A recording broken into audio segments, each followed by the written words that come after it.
শেষ পর্যন্ত এই জন্য আমার সাথে একটু থাকা লাগবে বোঝার জন্য, বুঝাই দিতে না পারলে আমার আটকে রেখে দিয়ে। আলোচনার বিষয় হলো আল্লাহর আইন চাই, সৎলোকের শাসন চাই। বলেন, আল্লাহর আইন চাই, সৎলোকের শাসন চাই। এই স্লোগানটা কি কোরআনের দৃষ্টিতে ঠিক না বেঠিক, এটা আমরা একটু বুঝার চেষ্টা করব।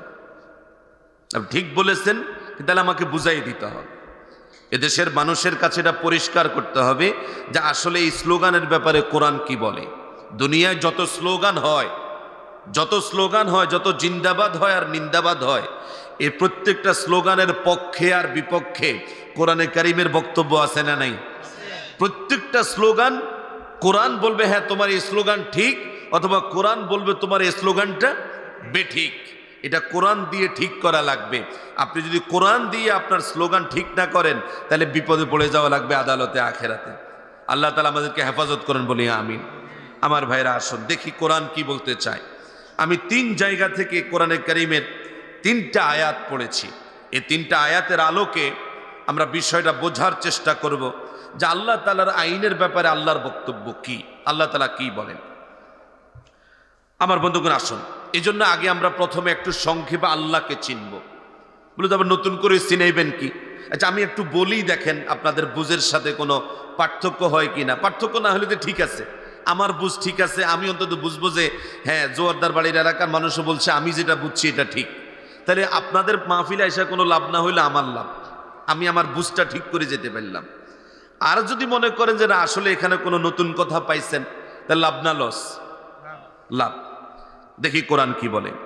একেবারেই এখানে খুব বেশি বিশ্লেষণ করব না, টুকরো টুকরো আয়াত দিয়ে। আবার এই উত্তরপাড়া আবার গরম হয়ে গেছে, এত করে কিন্তু থামাইতে হইবে। এই তোমরা কিন্তু যারা কথা তঙ্গ কথা তো কোরআন শরীফের কথা কিন্তু দাম বেশি না, এটা ওই বেশি ভলান্টিয়ার না। এটা এখান থেকে আমার চিন্তা ভাবনা করে 1 লাইন কই থই আর কি। সমস্যা কি জানেন? মনের উপরে জোর চলে, কথা বল না, মনের উপরে জোর চলে। জোর করে প্রেম মোহব্বত ভালোবাসা হয়, জোর করে বিয়ে হয়, সংসার টিকে না।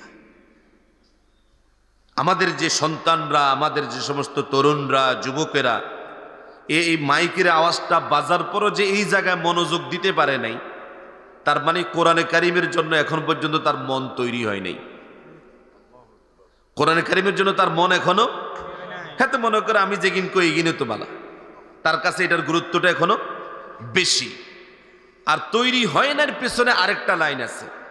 আমরা যারা এখানে বসা আছি, আমরা আমাদের সন্তানদের, আমরা আমাদের ভাইদের, আমরা আমাদের নাতিপুতিদের কলিজায় এখন পর্যন্ত কোরআনে কারিমের ভালোবাসা এতটা ঢুকাতে পারি নাই, যতটা তার খেলাধুলা, যতটা তার মোবাইলের গেম, যতটা তার নেতা নেত্রী, যতটা তার নায়ক নায়িকা, এদের জন্য ভালোবাসা তৈরি হয়েছে। কোরআনে কারিমের জন্য আমরা এতটা ভালোবাসা এখনো তৈরি করতে, যদি পারতাম সেখানে হাজির থাকতো কি থাকতো না? এখানে থাকতো সে। যা হোক, বলছিলাম আল্লাহ রাব্বুল আলামিনের আমাদের আলোচনার প্রথম লাইন আল্লাহর আইন চাই। তা আল্লাহর আইনের ব্যাপারে আল্লাহ তাআলার বক্তব্য কি, এই জায়গাটা বোঝার জন্য আমি বলেছি যে প্রথম আমরা 10 মিনিট আল্লাহকে একটু চিনবো, বুঝবো, আবার একটু নতুন করে কোরআন কি বলে। এই জন্য আমি সূরা আরাফের 54 নম্বর আয়াতটা আগে তেলাওয়াত করেছি। আয়াত পুরো পড়ি না, শেষ অংশটা পড়েছি। কি বলছেন আল্লাহ তাআলা? আমার সাথে আবার সবাই আমরা একটু গলা ছেড়ে শয়তানকে একটু দূরে সরাইয়ে দেই। আউযু বিল্লাহি মিনাশ শাইতানির রাজীম। আলা লাহুল খালকু ওয়াল আমরু তাবারাকাল্লাহু রাব্বুল আলামিন। আমার ভাইয়েরা, আল্লাহ রাব্বুল আলামিন বলছেন সূরা আরাফের 54 নম্বর আয়াত, আলা লাহুল খালকু, ওহে জগৎবাসী শোনো, দুনিয়ার মানুষ শোনো, জানো, তোমাদের রবের পরিচয় শোনো। এই আয়াতের শুরুতে আল্লাহ রাব্বুল আলামিন রবের পরিচয়টা দিয়ে শুরু করেছেন, ইন্না রাব্বাকুমুল্লাহুল্লাযী খালাকাস সামাওয়াতি ওয়াল আরদ। তোমাদের রব তিনি যিনি আসমান তৈরি করেছেন, জমিন তৈরি করেছেন। এখানে চন্দ্র, সূর্য, তারকারাজি যা আছে, মুসাখখারাতিম বিআমরি, সব কার আইনে চলে? সূর্য, চন্দ্র, সকল তারকারাজি চলে কার আইনে? মুসাখখারাতিম বিআমরিহি, আল্লাহ তাআলার আইনে চলে। এই কথাটা বলে আল্লাহ রাব্বুল আলামিন বলছেন, ও হে দুনিয়ার মানুষ শোনো, আলা লাহুল খালকু ওয়াল আমর, সৃষ্টি যিনি করেছেন আইন তার, অল আমরু কর্তৃত্ব চলবে তার, বিধান চলবে তার। কেন? তাবারাকাল্লাহু রাব্বুল আলামিন, তিনি সেই রব আল্লাহ তাআলা বরকতময়, যিনি সমস্ত জগতের রব,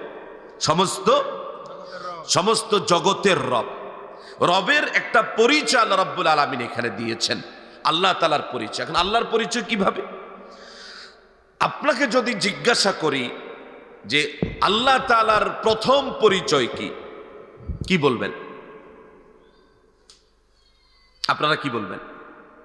আল্লাহর প্রথম পরিচয় কি? সবচেয়ে শক্তিশালী পরিচয়টা কি? রব। বলেন আরো জোরে, রব। রব কে? আমাদের বলে কেমনে? আমার বানানো কথা না। যদি আল্লাহ রব্বুল আলামিনের রব্বুল আলামিন পরিচয়টা সবচেয়ে বড় না হতো, আল্লাহ তাআলা প্রত্যেক রাকাতে এটা তেলাওয়াত করার ব্যবস্থা করাইতেন না। পড়েন আমার সাথে, আউযু বিল্লাহি মিনাশ শাইতানির রাজিম, বিসমিল্লাহির রহমানির রহিম, আলহামদুলিল্লাহি রাব্বিল আলামিন। সমস্ত প্রশংসা সে আল্লাহ তাআলার জন্যে যিনি রব্বুল আলামিন। যিনি কি? রব্বুল আলামিন। এই পরিচয় দিয়ে আল্লাহ তাআলা তার নিজের পরিচয়টা দিয়েছেন। সমস্ত জগতের রব কে? আল্লাহ তাআলা। আর যে আয়াতটা আমি আমার আলোচনার জন্য নিলাম, সূরা আল আরাফের 7 নম্বর সূরার 54 নম্বর আয়াত। কত নম্বর? কত নম্বর সূরা? 7 নম্বর সূরা 54 নম্বর। এখানে আল্লাহ তাআলা বলছেন তাবারাকাল্লাহু রব্বুল আলামিন, যে আল্লাহ তাআলা তিনি বরকতময়, তিনি রব, সমস্ত জগতের রব, তিনি আলম। এটা বোঝার জন্য একটু আলম বুঝবে। আলম মানে জগৎ, সৃষ্টি জগৎ। আলম মানে কি? সৃষ্টি জগৎ। আল্লাহ তাআলা আলামের বহু বচন ব্যবহার করেছেন, আলামিন। এই যে গোটা সূর্য, সৌর জগৎ, এটা একটা আলম। সূর্য একটা, চাঁদের যে জগৎটা আছে এটা একটা, আসমান একটা আলম, জমিন একটা, এই জমিনের মধ্যে যত সৃষ্টি আছে সকল প্রাণী একটা, প্রাণী জগৎ একটা আলম, একটা জগৎ। ওই প্রাণী জগতের মধ্যে মানুষ একটা আলম, মানুষ একটা জগৎ। পিঁপড়া একটা আলাদা জগৎ। চার পায়ে যে সমস্ত জন্তুগুলো আছে সেগুলো একটা আলম, সেগুলো একটা জগৎ। আলম বলে কারে? যারে দিয়ে রবকে চেনা যায়, যে সৃষ্টিকে দিয়ে স্রষ্টাকে চেনা যায়। এই সমস্ত সৃষ্টি ইয়াদুল্লু, সমস্ত সৃষ্টি দালালত করে একজন কি আছেন? একজন রব, একজন স্রষ্টা আছেন, আল্লাহ রব্বুল আলামিন। তিনি আল্লাহ তাআলা রব্বুল আলামিন বলেছেন। তাহলে আলমের মধ্যে আমরা মানুষের একটা জগৎ আছে না নাই? তাহলে আমরা বুঝেছি সূর্যের রব কে? চন্দ্রের রব কে? সমস্ত এই সূর্যের চেয়ে আরো বড় জগৎ আছে না নাই? হাজার হাজার লক্ষ কোটি সূর্যকে গিলে ফেলার মতো বড় বড় গ্যালাক্সি আছে না নাই? বড় বড় গ্যালাক্সি আছে। এটা যে কত বড়, এটা আমাদের আন্দাজের বাইরে, অনুমানের বাইরে। কারণ পৃথিবী সে 13 লক্ষ গুণ বড় হচ্ছে সূর্য। এটা বৈজ্ঞানিকদের হুবহু মাপ না, আন্দাজ। এটা বৈজ্ঞানিকদের হুবহু মাপ না, হুবহু মাপার সুযোগ নাই। আন্দাজ করতে যে কমপক্ষে 13 লক্ষ পৃথিবীকে একসাথ করলে একটা সূর্যের সমান হইবে। সুবহানাল্লাহ বলবেন না? তো এরকম বিজ্ঞানীরা বলতেছেন এরকম লক্ষ কোটি সূর্যকে গিলে ফেলার মতো অসংখ্য নক্ষত্র আছে। সুবহানাল্লাহ বিহামদি। আল্লাহ রব্বুল আলামিন এই যে যত জগৎ তৈরি করে রেখেছেন, সব জগতের স্রষ্টাকে আল্লাহ তাআলা। স্রষ্টা রব হিসেবে আল্লাহ রব্বুল আলামিন নিজের পরিচয়টা দিয়েছেন আগে স্রষ্টা হিসেবে। কি দিয়ে? বলেন কি দিয়ে? স্রষ্টা হিসেবে। আসেন আগে আরেকটু অন্য জায়গা থেকে ঘুরে আসি, আবার তাহলে আমরা এই আয়াত সহজে বুঝে ফেলবো। সূরা বাকারার 21 নম্বর আয়াত। আল্লাহ তাআলা কি বলছেন?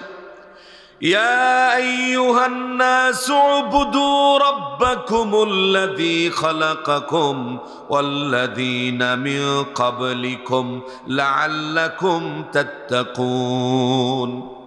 হে দুনিয়ার মানব সকল, উবুদু রাব্বাকুম, তোমরা তোমাদের রবের ইবাদত করো। কার ইবাদত? রবকে। আল্লাযী খালাকাকুম ওয়াল্লাযীনা মিন ক্বাবলিকুম, যিনি তোমাদেরকে এবং তোমাদের বাপদাদা 14 গোষ্ঠী পূর্বপুরুষ আদম আলাইহিস সালাম পর্যন্ত সবাইকে যিনি সৃষ্টি করেছেন তিনি রব। তিনি তাই রবের পরিচয় হচ্ছে আল্লাহর পরিচয় রব, আল্লাহর পরিচয় রবের পরিচয় স্রষ্টা। যিনি স্রষ্টা তিনি রব। বলেন, যিনি স্রষ্টা, যিনি সৃষ্টি করেছেন তিনি রব। এই পর্যন্ত নাস্তিক যারা, এরা তো আসলে বেকুব, এদেরকে নিয়ে আমাদের কোনো কথা নাই। এরা আসলে একদম ব্যাককেল। নাস্তিক যে ওরে সে নিজে যত বড়ই পণ্ডিত দাবি করো, আস্তে আস্তে গাদা। যারা নাস্তিক না তারা আল্লাহকে বিশ্বাস করে কি করে না?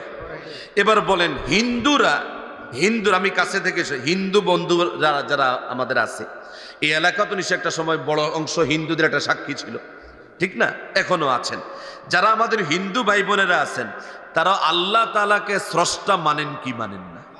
সৃষ্টিকর্তা মানেন, সৃষ্টিকর্তা মানেন। শুধু কি এই হিন্দুরা? না। وَلَئِنْ سَأَلْتَهُمْ مَنْ خَلَقَ السَّمَاوَاتِ وَالْأَرْضَ لَيَقُولُنَّ اللَّهُ। আর এক আয়াত আল্লাহ তাআলা যোগ করেছেন, وَلَئِنْ سَأَلْتَهُمْ مَنْ خَلَقَ السَّمَاوَاتِ وَالْأَرْضَ وَسَخَّرَ الشَّمْسَ وَالْقَمَرَ لَيَقُولُنَّ اللَّهُ।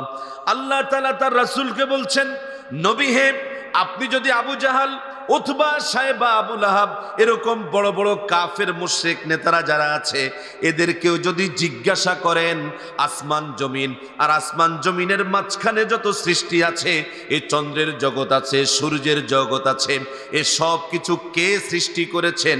আবু জাহেল কইব সৃষ্টি করছে কে? আল্লাহ। তাহলে আবু জাহেল স্রষ্টা মানত কারে? তাহলে আবু জাহেল ইমানদার না? সৃষ্টিকর্তা মানলে ইমানদার হয় না? এই কথাই কিন্তু জমা রায়েন কামে লাগবে।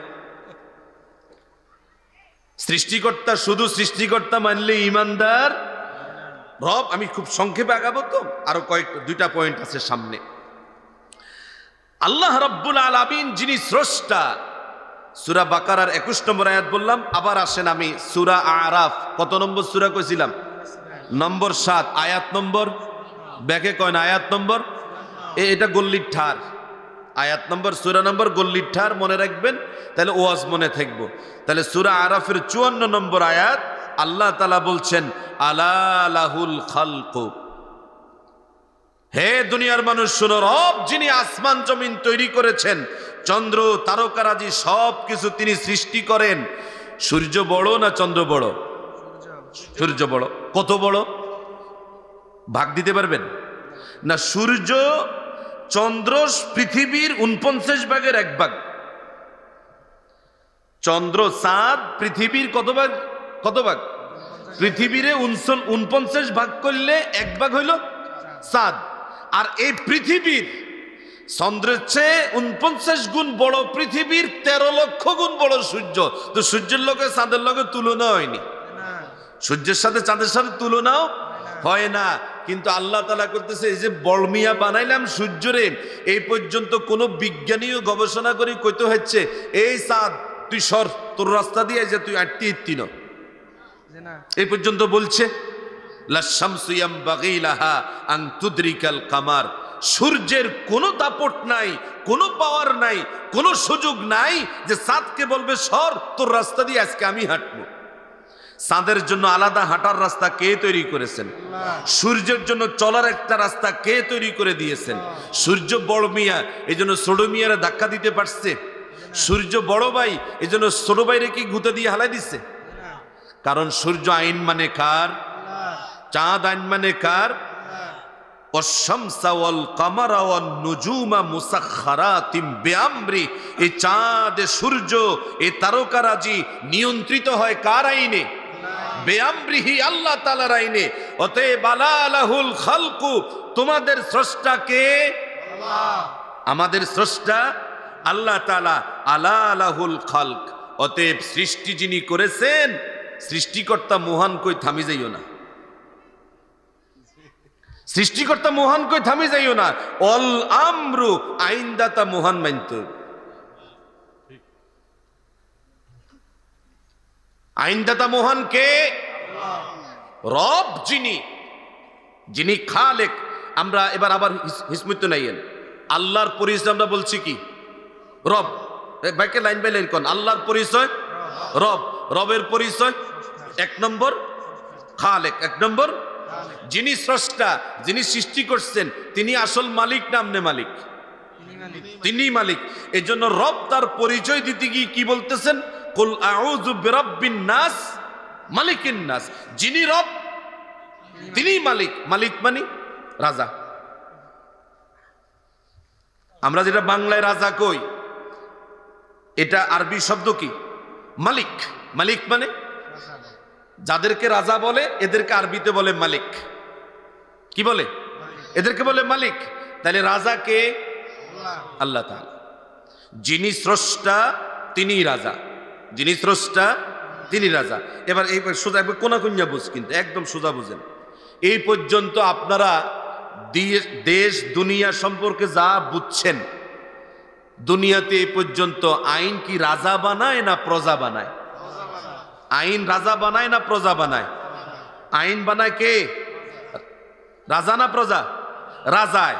রাজা আইন বানায়, প্রজা আইন মানে। এরকম দুনিয়ার রাজারা যে যখন রাজা হয়েছে, রাজত্বের চেয়ারে যে বসছে, আগে হয়তো নামা ছিল রাজা, নামা ছিল বাদশাহ। এখন এই পুরান্তিকালের নাম ব্যাকের লগে নাই, সৌদি আরবে আছে, এরপরে নাম কেউ আসতে ইন্দোনেশিয়া আছে, মালয়েশিয়া আছে, তারপরে যে ব্রুনাইতে রাজা আছে, এরকম কয়েক দেশে রাজা আছে। আর না ওই রাজা যেই কাম করে, গোটা দুনিয়ার ম্যাক্সিমাম প্রায় সব দেশে এখন ওই রাজত্বের চেয়ারে বসে প্রেসিডেন্ট, রাজত্বের চেয়ারে বসে প্রধানমন্ত্রী। এই সমস্ত প্রেসিডেন্ট, রাজারা, প্রধানমন্ত্রীরা বসে আইন বানায় কি বানায় না?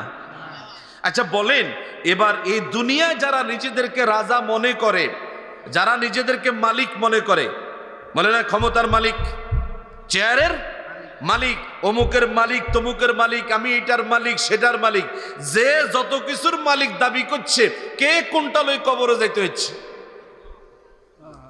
এই পর্যন্ত কোন রাজা তার রাজত্বের এক কোনা লই কেউ পারছে? আজ তোমারা মাল ও দৌলত, আজ তোমারা মাল ও দৌলত, শান ও শৌকত সব হ্যায়, আঁখ বন্ধ কর দেখ লো ফির কোন তোমারা সাথ হ্যায়। আজ তোমার মাল আছে, দৌলত আছে, শান শৌকত, রাজত্ব আছে, বাহাদুরি আছে, ধনের বল আছে, জনের গরম আছে, লাঠিয়াল আছে, বহুত কিছু তোমার আছে। তো আঁখ বন্ধ কর দেখ লো, চক্ষুটা বন্ধ করে দেখো, মরি একবার চাও, কোন তোমারা সাথ হয়, কে তোমার সাথে আছে? মানুষ এত দমকাইয়েন, এত দমকাইয়েন। ওনার আবেগও ঠিক আছে, তবে এত দমকাইয়েন, দরদ দি কাছে রাখতে, দমকাইলে তো চলে যাবে। কোন জায়গায়? এই পর্যন্ত যিনি রাজত্বের মালিক, যিনি যে জায়গায় নিজেকে মালিক দাবি করছেন, কেউ তার কোনো কিছু নিয়ে এ পর্যন্ত সাথে যেতে কেউ পারেন। ফেরাউন বড় রাজা ছিল না ছোট রাজা?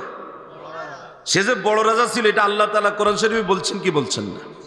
এই ফেরাউন তার রাজত্ব ছাড়া লাগছে কি লাগেনি? এই পর্যন্ত দুনিয়ায় ফেরাউন মার কাজ যতজনেই করেছে, এই যে মিস্টার বাশার আল আসাদ, শুধু নিজের সিরিয়ার ক্ষমতার চেয়ারটা টিকানোর জন্য, ক্ষমতার চেয়ারটা টিকানোর জন্য 2012 সাল থেকে 2024 সাল পর্যন্ত 10 লাখ সিরিয়ান মানুষ মারছে। কয় লাখ? 10 লক্ষ, কমপক্ষে 10 লক্ষ মানুষ মারছে। শেষ পর্যন্ত 2024 সালে গেছে হলানের বছর, রাশিয়া যাই আশ্রয় লিছে কি লয় না? তো তুমি যে তোমার এই চেয়ারের মালিক দাবি করছো, রাখতে পারছো? দুনিয়ায় যদি কেউ আসল মালিক হইতো তাহলে সেটা ধরে রাখতে পারতো। তুমি যখন ধরে রাখতে পারতেছো না, তার মানে তুমি এটার কি নও? কুলিল্লাহুম্মা মালিকাল, রাজত্বের মালিক আল্লাহ তাআলা। এটা আল্লাহ তাআলা হাত বদল করেন। ধন সম্পদের আসল মালিক কে? কদিন বাপের হাতে, দাদার হাতে, দাদার হাতে তুন বাপের হাতে, বাপের হাতে তুন হোলার হাতে। হাত বদল করেন কে? সম্পদ এইটাই তো। জমি এক টুকরা, তো জমিন কি বাড়িয়ে গেছে? জমিনকে কেন্দ্র করেই তো সম্পদ। এই সম্পদটা শুধু আল্লাহ তাআলা কি করেন? হাত বদল করান, হাত বদল করান। আল্লাহ তাআলা এটা দিয়ে বুঝাই দিচ্ছেন মালিকিন নাস, আসল মালিককে? আসল মালিক আল্লাহ তাআলা। এই লাইন যদি বুঝে তাহলে দুনিয়ায় যারা এই পর্যন্ত নিজেদেরকে রাজা দাবি করছে, বাদশাহ দাবি করছে, প্রেসিডেন্ট দাবি করছে, প্রধানমন্ত্রী দাবি করছে, দাবি করে এখন যারা আছে তারা তাদের নিজেদের মতো আইন বানায় কি বানায় না? বানাইছে কি বানায় না? বানাইছে। এই যে আইন বানাইছে, আইন বানায় কে? না প্রজা? আইন যদি রাজা বানায়, দুনিয়ায় যারা এখন আইন বানাচ্ছে রাজা সেজে, এরা কি আসলে রাজা না প্রজা? কোন রাজার প্রজা? কোন রাজার প্রজা? আল্লাহ তাআলা যিনি আসল রাজা, মালিকুল মুলুক যিনি। আইনাল মুলুক আল্লাহ রাব্বুল আলামিন। গোটা আসমানটাকে এরকম, এই যে কাগজে যেরকম দুমড়ে মুচড়ে ভাঁজ করে আলায়, আল্লাহ রাব্বুল আলামিন কাতাইয়িস সিজিল্লিল কুতুব, এই বই পুস্তকের পাতাকে যেরকম আপনি মুসলান, আল্লাহ রাব্বুল আলামিন গোটা আসমানকে হাতের মুঠায় নিয়ে এরকম মুসলাই ফেলবে। আর আল্লাহ রাব্বুল আলামিন ডাকবেন, কোথায়? গরম না দেখাইছিলা? গরম না দেখাইছিলা? যা আছে 5 বছর হুড়াইলেও শেষ হইতো না। এই গরম না তুমি দেখাইছিলা? রাবার বুলের যা আছে হুলাইনগুন মারলে, ছাত্র মারলে, 5 বছর মারলেও শেষ হইতো না। কোথায় তুমি? আল্লাহ রাব্বুল আলামিন ডাকটা দিবেন, কারণ তিনি আসল মালিক। দুনিয়ার সমস্ত রাজা হাসরের মাঠে ল্যাংটা হই আল্লাহ রাব্বুল আলামিনের সামনে দাঁড়াই থাকবো, নিজের পরনে যে কাপড় নাই এটাও টের পাইতো না, খবরে থাকতো না নিজের হিন্দার দেন কাপড় নাই। রাজাকে আল্লাহ রাব্বুল আলামিন যদি আসল রাজা হন, দুনিয়ায় যে সমস্ত রাজারা নিজেদেরকে রাজা মনে করে আইন বানায়, ন্যায় না অন্যায়? তাইলে এই পর্যন্ত আমার আপনার জীবন, দুনিয়াবাসীর যে অধিকাংশ মানুষের জীবন যে চলতেছে, ন্যায় আইন দিয়ে না অন্যায় আইন দিয়ে? ন্যায় আইন দিয়ে না অন্যায় আইন দিয়ে? কারণ আল্লাহ তাআলা বলছেন আলা লাহুল খালকু ওয়াল আমরু, সৃষ্টি যার আইন চলবে তার, সৃষ্টি যার আইন চলবে তার। এই যে এখন যারা আল্লাহ তাআলাকে শুধু সৃষ্টিকর্তা মহান কই থামি গেলেন, আইনদাতা মহান মানেন না কেন? যে আল্লাহ তাআলাকে আইনদাতা মহান মানে না, নিজের মতো আইন বানায়, মনে করে যে আমরা সমাজ যেমনে চালামু এমনে চলবো, রাষ্ট্র যেমনে চালামু এমনে চলবো, সে আল্লাহকে এখন পর্যন্ত রব মানে না। তিনি এখন পর্যন্ত আল্লাহ তাআলাকে রব মানেন না। তিনি আল্লাহ তাআলাকে রব না মেনে তিনি যখন নিজে আল্লাহর আইন বাদ দিয়া নিজে আইন বানাচ্ছেন, তিনি ফেরাউন সেজে তিনি রব দাবি করছেন। বলে কেউ তো এই পর্যন্ত সমাজে নিজের রব দাবি করে না, এই পর্যন্ত কেউ ফেরাউনের নাম রাখছেনি। আর কেউ যেমন এখন পর্যন্ত নিজেকে ফেরাউন দাবি করে না, নিজের নাম ফেরাউন রাখে না, ঠিক একইভাবে নাম নাই কিন্তু ফেরাউন মার্কা কামটা আছে না নেই? বাংলাদেশ দিয়ে বুঝেন, বাংলাদেশের কাছের ইতিহাস বলি আমি, ব্রিটিশেরটা বললাম না। ব্রিটিশের 190 বছর, তার আগে বাংলাদেশে মুসলমানদের শাসন কর্তৃত্বের ইতিহাস শুরু হয়েছে 1200 সালের শুরু থেকে।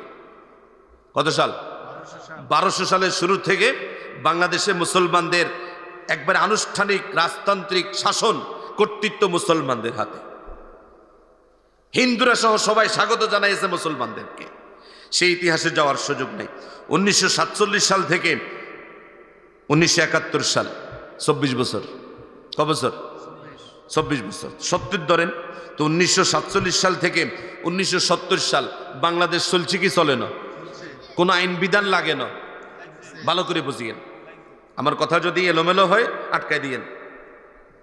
আজ আপনাকে রাস্তায় ইয়ান যে দৌড় দিয়ে যাইতে পারতেন। আচ্ছা, এই 1947 সাল থেকে 1970 সাল, এই 24 বছর বাংলাদেশ এটা চলতে, পূর্ব পাকিস্তান চলতে আইন বিধান লাগছে কি লাগে না? কোনো না কোনো আইন বিধান ছিল কি ছিল না? এটা কি আল্লাহর আইন ছিল না মানুষের? তাহলে ন্যায় আইন ছিল না অন্যায় আইন ছিল? যেহেতু অন্যায় আইন ছিল এটা বৈধ আইন ছিল না অবৈধ আইন ছিল? অবৈধ আইন ছিল, অবৈধ আইন ছিল। অবৈধ আইন দিয়েই 47 থেকে 1970 চলছে। অন্যায় আইন দিয়ে চলছে, যেন সমাজে অন্যায় ছিল, যেহেতু আইনটা কি ছিল? অন্যায় ছিল। 1971 সাল থেকে 2024 সাল, এই 54 বছর চলতে বাংলাদেশের আইন বিধান লাগছে কি লাগে না? সংবিধান আছে না নাই? এখানে যে আইন ও বিধান, সংবিধানটা আছে, এটা আল্লাহ তাআলা আসমান থেকে কত সালে নাজিল করছিল? জিব্রাইল তো এখন আর ওহী আনে না, আজরাইলে লইয়া আইছিল। তো এই আইনটা কার? যে আইনটা দিয়ে বাংলাদেশ এই 54 বছর চলছে, এটা কার বানানো? আপনি তো সৃষ্টিকর্তা মহান আল্লাহ তাআলা মানছেন, আইনদাতা তো মহান মানেন না। আইনটা চলার কথা কার? আল্লাহ তাআলার। সহজ হিসাব আমি বুঝাই বলি, যেটা সেটা হলো বাংলাদেশ চলতে কিছু পরিষদ লাগে। কি লাগে? পরিষদ। পরিষদ মানে ছোট পরিষদ ইউনিয়ন পরিষদ, আর বড় পরিষদ মন্ত্রী পরিষদ। মন্ত্রী পরিষদ, বড় পরিষদ মন্ত্রী পরিষদ। এই ইউনিয়ন পরিষদ থেকে মন্ত্রী পরিষদটা চলতে কি ধরনের আইন ও বিধান লাগবে, মুসলমানের বিশ্বাস কি? কোরআন শরীফে আছে না নাই? তো বাইরে গেছেন কি লাইবি 54 বছর? বাইরে গেছেন কি জন্য? আমারে পছন্দ হয় না এই জন্য? আমি কইছি আল্লাহর আইনের কথা, আল্লাহর আইন চাই, আমনেন আমারে খাড়ে না, আমারে না খাড়ে না, আল্লাহর আইন বাদ দিছেন কি? আমনেন মুসলমান, আপনি আল্লাহকে রব মানেন, আল্লাহকে রব মানেন, তো আল্লাহ তাআলা তো রব, যিনি আলালাহুল খালকু ওয়াল আমরু, যিনি সৃষ্টি করেছেন, তিনি আইন দিবেন, তিনি বিধান দিবেন। তাহলে আপনি আল্লাহর আইনের বিধানের বাইরে চলে গেলেন কেন? আমার বাংলাদেশের মুসলমান আল্লাহর আইনের বাইরে এই 54 বছর চলছিল। আলালাহুল খালকু ওয়াল আমরু তাবারাকাল্লাহু রাব্বুল আলামিন। এখন এই যে আল্লাহর আইন চাই, আপনি কি মনে করেন এটা কোনো নির্দিষ্ট দলের স্লোগান হওয়া উচিত, না সকল মুসলমানের স্লোগান হওয়া উচিত? প্রত্যেক মুসলমানের স্লোগান হইতে হবে আল্লাহর আইন চাই। আমি আব্দুল কাইম যদি পছন্দ না হয়, মাওলানা বোরহান সাহেবের পছন্দ নয়, বাদ দেন। কাস্টমারের লোকে রাগ করে বউ তালাক দিলে কি আক করলাম ব্যাক? দোয়ানে কাস্টমারের লগে ঝগড়া হয়েছে, ঘরে যায় বউ তালাক দিয়ে যে মানুষ আছে নাম সমাজ। তা আপনার লগে আমার লগে না বেজাল, আপনি করেন এই হুজুর খারাপ, এই হুজুর খারাপ, তা আপনি আল্লাহর আইন বাদ দিলেন।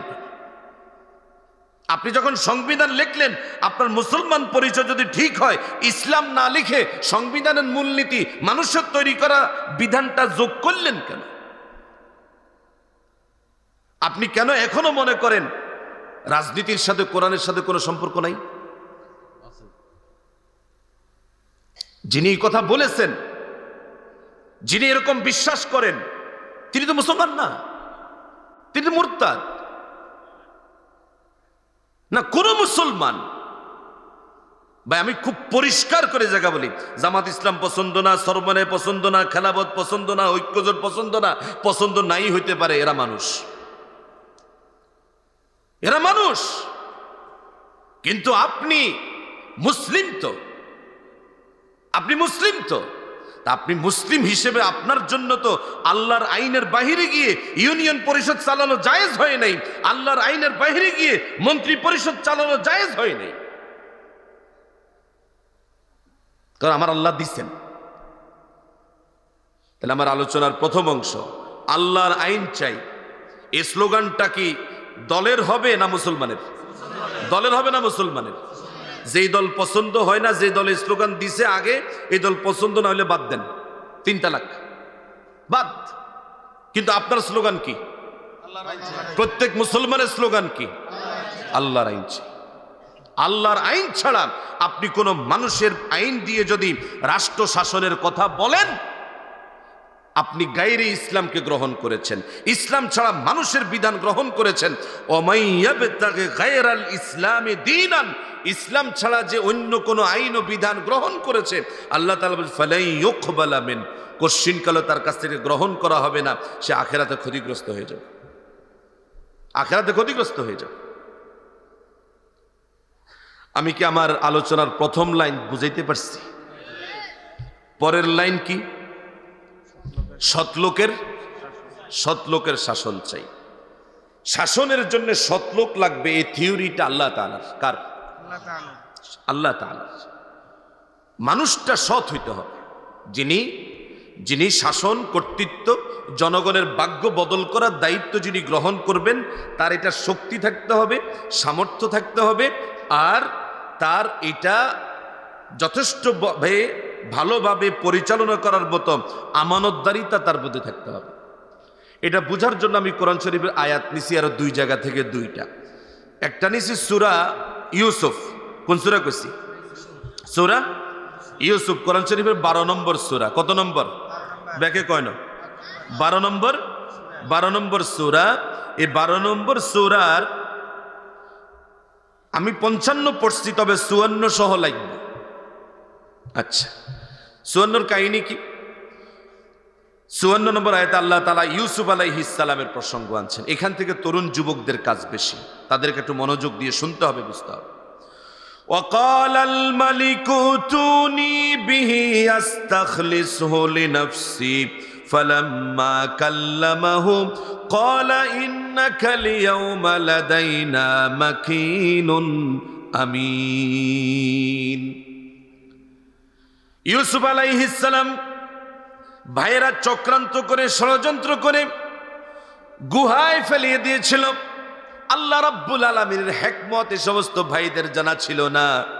গুহার যদি আপনি দুইটা মুখ কল্পনা করেন, এক গুহা দিয়ে ইউসুফ আলাইহিস সালামকে তারা মারার জন্য ফেলেছে, গুহার যেন আরেক মুখ দিয়ে আল্লাহ রাব্বুল আলামিন ইউসুফ আলাইহিস সালামকে বের করে মিশরের বাদশা বানায় ফেলছেন। ইউসুফ আলাইহিস সালাম মিশরের রানীর চক্রান্তে জেলখানার বাসিন্দা হয়ে গেলেন। লম্বা কাহিনী, কম বেশি আপনাদের জানা আছে।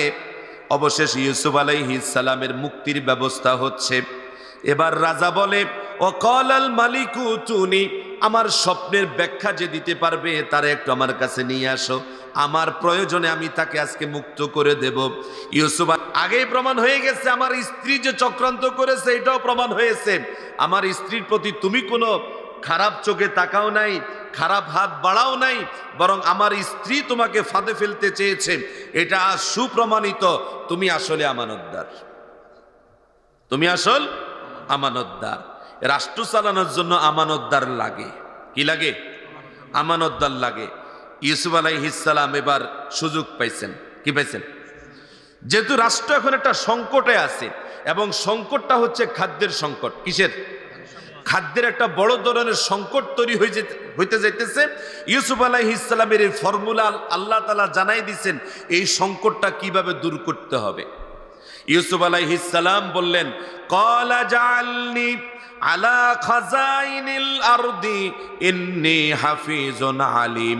ইউসুফ আলাইহিস সালাম একজন তাগলা যুবক মানুষ, মিশরবাসীর সামনে দাঁড়ায়া মিশরের রাজারে বলেন, আজকে জাতি যে সংকটে পড়েছে, সেই সংকট থেকে যদি বাঁচতে চাও, তুমি যদি আমাকে স্বীকৃতি দিয়েছ আমি আমানতদার, আমিও দাবি করছি আল্লাহ তাআলা আমাকে এই ধরনের পাওয়ার দিয়েছেন, ক্ষমতা দিয়েছেন, এই যোগ্যতা আল্লাহ তাআলা আমার মধ্যে তৈরি করে দিয়েছেন।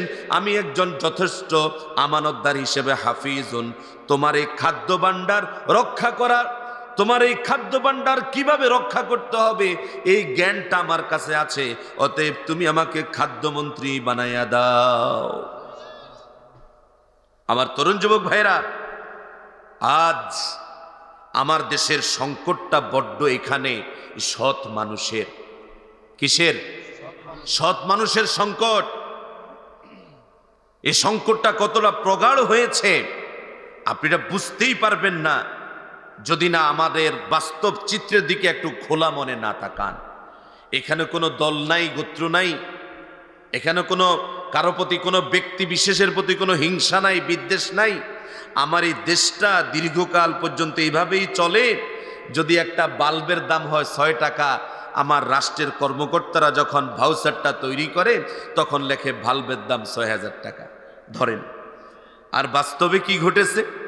বাস্তবে ঘটেছে রূপপুরে যেই বিদ্যুৎ কেন্দ্র, পারমাণবিক যে বিদ্যুৎ কেন্দ্রটা তৈরি হচ্ছে, ওই পারমাণবিক বিদ্যুৎ কেন্দ্রের দুর্নীতি যখন সকল জাতীয় পত্রিকাগুলো রিপোর্ট করলো, শুধু একটা তথ্য আমি সব দিচ্ছি না আপনাদেরকে, এই এক একটা জানালার পর্দা,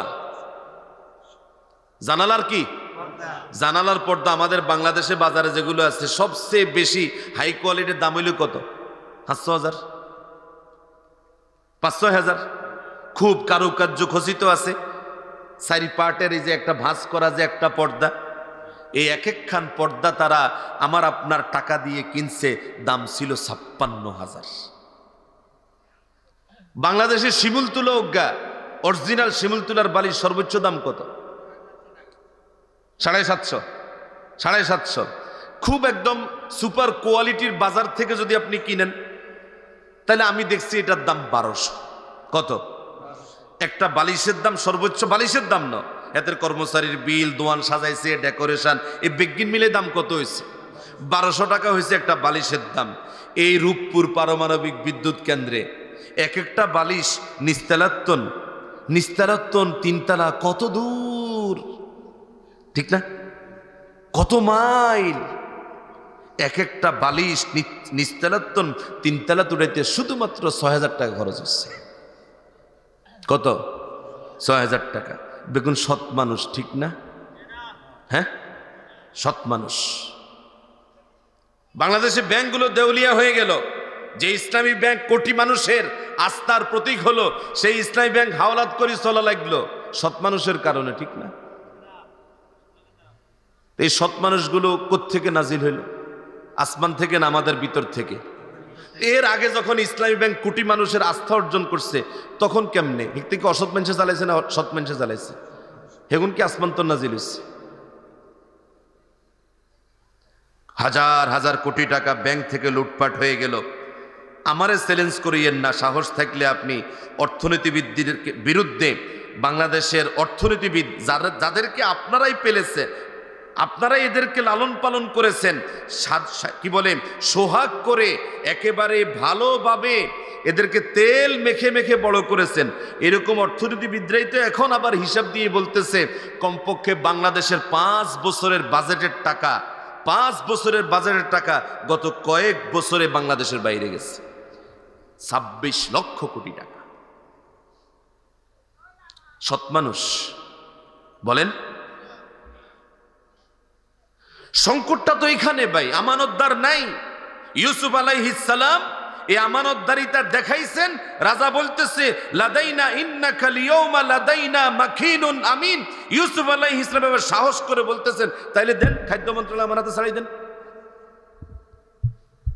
এই সমাজের তরুণদেরকে, এই জোয়ারদার বাড়ি এলাকার তরুণদেরকে, যুবকদেরকে ইউসুফ আলাইহিস সালামের মতোই এখন সাহস করে আমানতদারিতা যথেষ্ট পরিমাণ অর্জন করে বলতে হবে, রাষ্ট্র 54 বছর চালাইছেন, আগে চলছে 24 বছর অসৎভাবে চালাইছেন, দেন আমার হাতে দেন। কোনো দলের কাছে না, আমি সৎ মানুষ।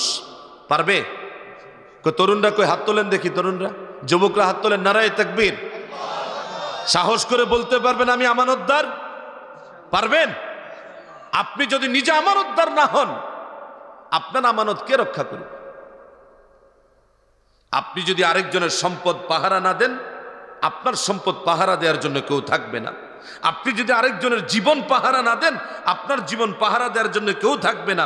আপনি যদি আরেকজনের সম্মান পাহারা না দিতে পারেন, আপনার সম্মান নষ্ট করার জন্য অসংখ্য মানুষ তৈরি হয়ে আছে। আপনি আমানতদার হন, আপনার কাছে যদি আরেকজনের জীবন, আরেকজনের সম্পদ, আরেকজনের ইজ্জতের গ্যারান্টি থাকে, আপনারটারও গ্যারান্টি থাকবে। গোটা বাংলাদেশের মানুষ যদি এভাবে নিজেদেরকে আমানতদার প্রমাণ করতে না পারেন, দেশে শান্তি হবে না। আপনি সৎ হন। ইউসুফ আলাইহিস সালাম এরকম সৎ ছিলেন, রাজা ছিলেন, রাজত্বের গরম দেখান নাই, বরং রাজত্ব পেয়ে রব্বুল আলামিনের কাছে দোয়া করেছেন, রব্বুল আলামিন রব্বে আউজি'নি আন আশকুরা নি'মাতাকাল্লাতী আন'আমতা আলাইয়া ওয়া আলা ওয়ালিদি।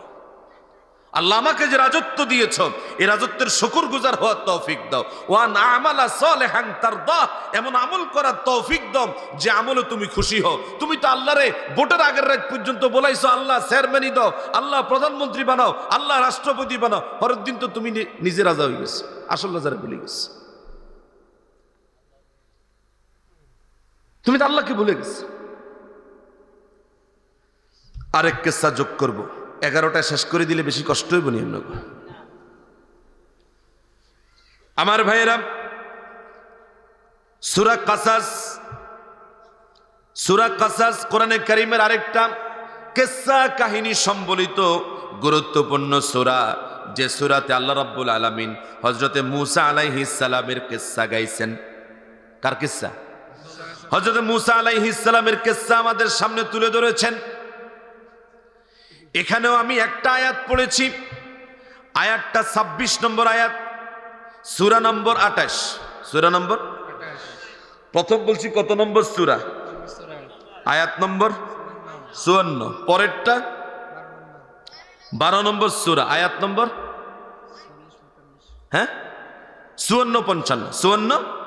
54 55। এবার কত নম্বর? 28 নম্বর সূরা, 26 নম্বর আয়াত। এটা অনেক নাতি হিসবুত নাইস, অনেক কাহিনীর শেষ কথা, এটা ফাইনাল পর্যায়ের কথা। মূসা আলাইহিস সালামের জীবনের একটা দারুণ কাহিনী। এই কাহিনীটা আমি একটু বিশেষভাবে বলি আমার তরুণ যুবক ভাইদের জন্য। এখানে মঞ্চেও মাওলানা শাকিল আছে, আবিয়াতি। এই আবিয়াতি যারা আছে, মাওলানা শাকিলের দলে যারা আছে, হাত তোলাই। যারা যা বিয়ে শাদী করেন না অথবা করলে আবার করার খেয়াল আছে, হাত তোলেন। হ্যাঁ, এখানে একটা ভালো শ্বশুর বাড়ি পাওয়ার দোয়া আছে। কিসের দোয়া? ভালো মানের একটা শ্বশুর বাড়ি পাওয়ার দোয়া আছে।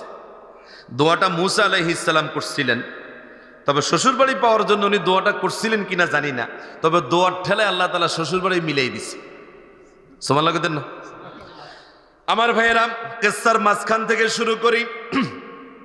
মূসা আলাইহিস সালামের একটা ঘুষিতে বেটাকে মরে গেছে, মনে আছে নি কথা? মূসা আলাইহিস সালামের এই ঘুষিতে অনিচ্ছাকৃতভাবে যখন ফেরাউনের বংশের একটা লোক মারা গেল, পরের দিন এই ঘটনার ফাঁস হয়ে গেল ওই আগের লোকের কারণে, যারে বাঁচানোর জন্য মূসা আলাইহিস সালাম আগায় গেছিলেন। হেতে মনে করছে আজকে মনে ঘুষি গায়ে খাইয়ালাই কোনো, হ্যাঁ, হেতের মনের পুলিশ মূসা তো মনে করবে আই লাগে বেজাল, কালকে আমার লোক একজনের লোকে বেজাল, আজকে আবার আরেকজনের লোকে বেজাল, ঘুষিকে যদি আজকে আমি খাই তাহলে তো আমি শেষ। এতে কই বইছে মূসা, আতুরিদু আন তাকতুলানি কামা কাতালতা নাফসান বিল আমস, গতকাল মানুষকে যেরকম মারছ আজকে আরে মারিয়ে নেবেনি কোনো। এই কথা কইতে কইতে জিগার লোকে ঝগড়া গিয়ে দৌড় মারছে। ফেরাউনের কাছে খবর চলে গেছে কালকে খুনের ঘটনা মূসার হাতে ঘটছে। কার হাতে? মূসার হাতে। মন্ত্রী পরিষদের সিদ্ধান্ত হয়ে গেল। একটা লোক দৌড়াইয়া আসলো, চিৎকার করে বলছে, ক্বালা ইয়া মূসা ইন্নাল মালাআ ইয়াতামিরুনা বিকা লিয়াকতুলুকা।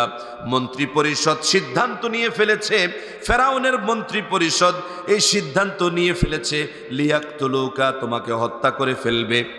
তোমাকে ভুলক্রমে তোমার হাতে অনিচ্ছাকৃতভাবে একটা খুনের ঘটনা ঘটে গেছে। তুমি তো এই এক থাপ্পড়ে তো মানসিকে মরণের কথা ন। আল্লাহর হেকমত কি আছে আল্লাহ যারা মরিত গেছে, এতারা তখন তোমার খুনের মামলার কি বানাইছে? আসামি বানাইছে। ফাখরুজ, তাড়াতাড়ি বাইর, তাড়াতাড়ি। মূসা আলাইহিস সালাম বের হয়ে পড়লেন। ফাখরাজা মিনহা খায়েফান, ডরে ডরে।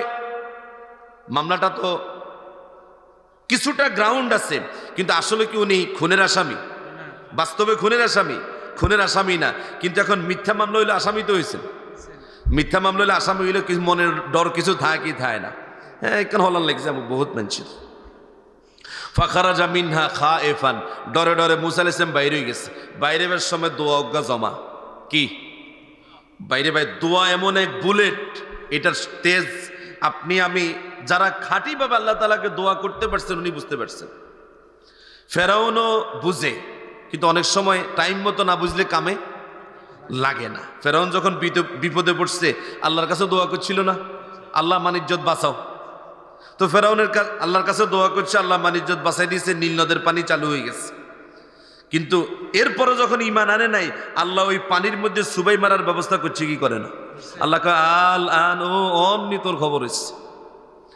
তাহলে সময় মতো ঈমান আনে নাই, কাজে লাগে নাই। ফেরাউনও দোয়া করছে, দোয়া কবুলও হয়েছিল, কিন্তু কিন্তু এটা লিমিট আছে না নাই? এ দোয়া বড় হাতিয়ার। মুসা আলাইহিস সালাম দোয়া জমা রাখছে। কি দোয়া? قال رب نجني من القوم الظالمين। মুসা আলাইহিস সালাম জালেমের বিরুদ্ধে দোয়া করে বের হলেন। রব্বুল আলামিন এই যে ফেরাউন বনি ইসরাইলের লক্ষ লক্ষ জনতাকে দাস বানাইয়া রাখছে, এদেরকে ইচ্ছামতো খাটাচ্ছে, তার বানানো আইনটা বনি ইসরাইলের মানুষের উপরে, মিশরবাসীর উপরে সে জোর করে চালাচ্ছে। আল্লাহ জুলুমের তো শেষ নাই। হাজার হাজার বনি আদমকে সে হত্যা করেছে শুধুমাত্র একটা সন্তানের আগমন ঠেকানোর জন্য। এটা মুসা আলাইহিস সালাম বড় হয়ে দেখছে কি? দেখে না, জন্মের আগেও মারছে, পরেও, কিন্তু আসলে বড় হয় কার ঘরে? বড় হয় ফেরাউনের ঘরে। এই জালেমের জুলুম মুসা আলাইহিস সালামও দেখে বড় হয়েছেন। মুসা আলাইহিস সালাম দোয়া জমা রাখলেন, আল্লাহ জালেম কওমের জুলুম থেকে তুমি আমাকে বাঁচাও, তুমি আমাকে। দোয়াইগা কই বাইরে হয়ে গেছে। ওয়ালাম্মা তাওয়াজ্জাহা তিলকা মাদিয়ানা, মাদায়েন নগরীতে ঢুকলেন। এবার দোয়া আরেকটা, দোয়া এটা দ্বিতীয় দোয়া আরেকটা জমা রাখলেন। নতুন এলাকায় যে ঢুকছেন, এটা তো মিশর না, আমার এলাকা না। কোন জায়গায় যাব, কার বাড়িতে যাব, কার ঘরে ঢুকলে আবার আসামি হয়ে যাই, কোনো ঠিকানা জানা নাই। অতএব আবার ঠিকানা চান কার কাছে? আসা রব্বি আইয়াহদিয়ানি সাওয়াস সাবিল, আমি আশা করি আমার রব কোন জায়গায় গেলে আমার ভালো হবে সে রাস্তাটা আমাকে তিনি দেখাই দিবেন। ও আমার জাতি, তরুণ যুবকেরা, হতাশ হইও না। পথ দেখাবেন কে? বাংলাদেশ যখন সঠিক রাস্তায় উঠার জন্য একটা সুযোগ পেয়েছে, উঠাবেন কে? ভরসা রাখতে হবে কার উপরে? ইমানদার নিরাশ হতে, ইমানদার তার জন্য কখনো নিরাশা মানায় না, এটা ইমানের বিপরীত। আশা রাখো, ভরসা রাখো। মুসার মতো ভর করব কার উপরে? দোয়া করব কার কাছে? সামর্থ্য যখন হারাইয়া গেছে, মনে করতেছে হায় আবার বুঝি জুলুম, আবার বুঝি অত্যাচার, আবার বুঝি সে অনাচার। তুমি হতাশ হইও না, মুসার মতো আল্লাহর কাছে দোয়া করো, আল্লাহ আমরা তো পারলাম না, অবশেষে তুমি বাংলাদেশকে সঠিক রাস্তায় উঠাও। কি এই দোয়াটা করতে পারবো না? আল্লাহর কাছে দোয়া করবো, আল্লাহ তুমি বাংলাদেশকে সঠিক রাস্তায় উঠাও। মুসা আলাইহিস সালাম দোয়াইগা জমা রাখি ঢুকছে। মাদায়েন নগরীতে ঢুকে কিছু পথ আগানোর পরে মরু এলাকায় তিনি একটা গাছের ছায়ায় আশ্রয় নিলেন। একাধিক দিন মুফাসসিরদের বর্ণনা, একাধিক দিন মুসা আলাইহিস সালাম সেম দৃশ্য, একই রকম দৃশ্য দেখছেন। একটা কুয়া, মরু এলাকায় যত রাখালরা আছে, ওই রাখালরা গরু চড়ায়, ছাগল চড়ায়, ভেড়া চড়ায়। অবশেষে তারা তাদের গরু, ছাগল, ভেড়া, উট এরকম যত প্রাণী আছে এগুলোকে এনে কুয়ার পাড়ে এনে পানি খাওয়ায়। মুসা আলাইহিস সালাম একই সাথে আরেকটা দৃশ্য দেখলেন। প্রতিদিন একই রকম ঘটনা ঘটছে। দুইটা মেয়ে অনেক আগে আসে, কিন্তু তারা ওই ভিড়ের ভিতরে যায় না, একাকী তারা দুজন আলাদা দাঁড়ায় থাকে। সবাই যখন পানি খাওয়াইয়া চলে যায়, এরপরে এই দুইটা মেয়ে আগে এসে পানি খাওয়ায়। মুসা আলাইহিস সালাম ভাবলেন ব্যাপারটা তো খুব স্বাভাবিক না, মেয়েগুলো আসে আগে কিন্তু ভিড়ের ভিতরে যায় না, সবাই পানি খাওয়ানো পর্যন্ত অপেক্ষা করে, তারপর একা একা আসে। মুসা আলাইহিস সালাম একটু তাদের কাছে গেলেন, ভদ্রতার সাথে জিজ্ঞাসা করলেন, ক্বালা মা খাতবুকুমা, তোমাদের সমস্যাটা কি? তোমাদের সমস্যাটা কি?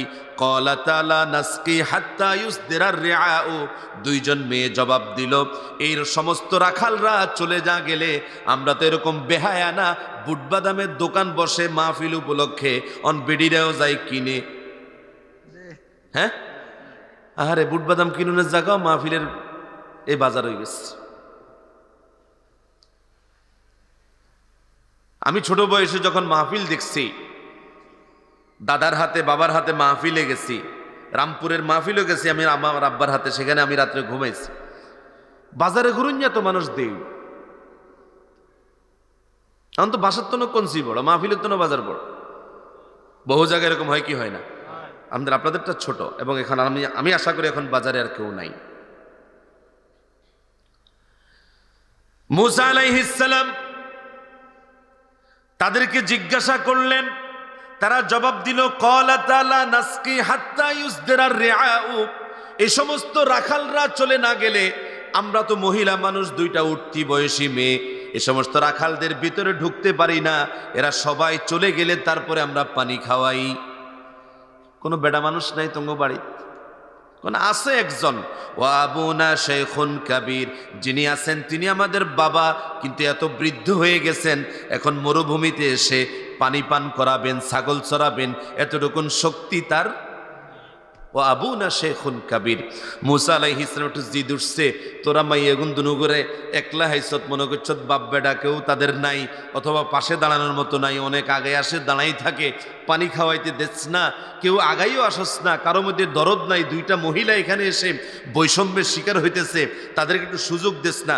মুসা আলাইহিস সালাম যে এক ঠেলা মারছে বেগুন বহুত দূরে, এক ধাক্কায় অজ্ঞ আর কুয়ার কিনারে নাই। মুসা আলাইহিস সালাম মেয়ে দুইটাকে ডাক, চাইও পানি খাওয়াও। মাই এখন চাইরিস দুইটা মেয়ে পানি খাওয়াইয়া ফাসাকা আলাহুমা, মুসা আলাইহিস সালাম পানি পান করানোর ব্যবস্থা করি। এদের লোক আর বাড়তি কোনো কথাবার্তা, এই যে নিজের গর্ব বাড়াই নাই, ঠিকানা নাই, ব্যাগ কি আর রাজগঞ্জ আর সোহানি স্কুলের হলাই, নিজে স্কুলের গেটে যায় খাড়াইতা। রাগ করিও না ভাই, খাড়াইয়া পাটি আছে না নাই? এ তুমি আরেকজনের বোনের হিসকেনে খাড়াইছো, তুমি খাড়াইছো সোহানি স্কুলে আরেকজনের বোনের হিসে, তোমার বোনের হিসে রাজগঞ্জ স্কুলে আরেকজন খাড়াই রয়েছে। মুসা আলাইহিস সালাম এ মেয়েগুলো হিসকেনারে লাগে না, এ ভদ্রতার সাথে নিজের কর্তব্যটা সম্পাদন করি, আবার যায় গাছের নিচে। সুম্মা তাওয়াল্লা ইলা যিল, বানাই কথা কইতেছি না, সুম্মা তাওয়াল্লা ইলা, আবার গাছের ছায়া গিয়ে বসছে।